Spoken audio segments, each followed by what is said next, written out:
Hello guys, नमस्ते, प्रणाम। मैं नीलू मौर्य अपने यूट्यूब चैनल पे आप सभी दर्शकों का स्वागत करती हूँ। और मैं जा रही हूँ एक सुंदर सा प्यारा सा शिव जी का भजन गाने। आप लोग वीडियो में बने रहिए। कजरी गीत है, आप लोग वीडियो में बने रहिए और वीडियो को फुल वॉच करके देखिएगा। राधे राधे, जय माता दी, हर हर महादेव।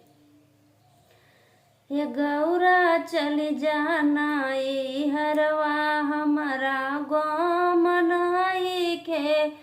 ये गौरा चली जाना ई हरवा हमारा गोम नाई के। ये गौरा चली जाना ई हरवा पापा घरे बाढ़ तोहरा महलया टारी। पापा घर बाढ़ तोहरा महल अटारी। ओसे टूट ही मड़ैया हमर काम नाई के।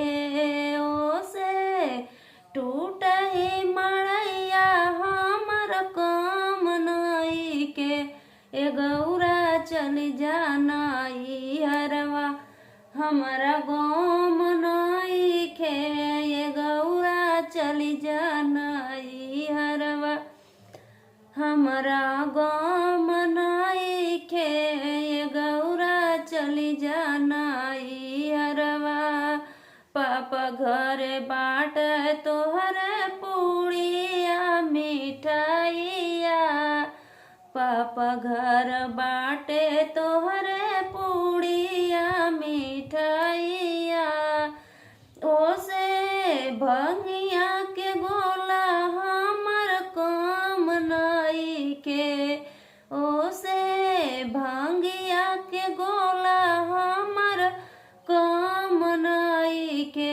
ये गौरा चली जाना ई हरवा हमारा गोम नाई के।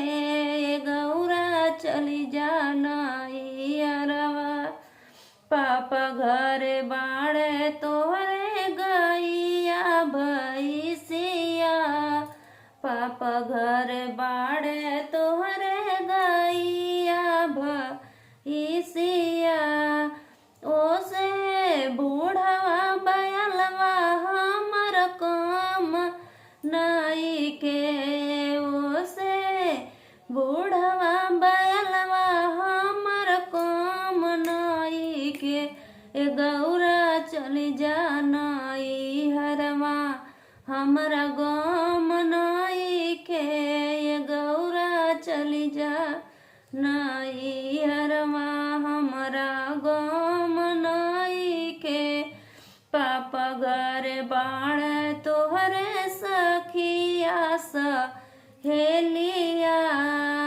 पापा घर बाढ़ तोहर सखिया सहेलिया। ओसे भूतवा परतवा हमर काम नाई के। ओसे भूतवा परतवा हमर काम नाई के। ए गौरा चली जाना ई हरवा हमारा गोम नाई के। ये गौरा चली जाना ई हरवा हमारा गोम नाई